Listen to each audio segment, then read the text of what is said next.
¿Vale? Y ahora con este peso.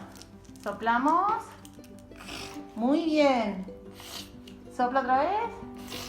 ¿Vale? Vale. Ahora ya hemos terminado. Y lo vamos a desinfectar todo.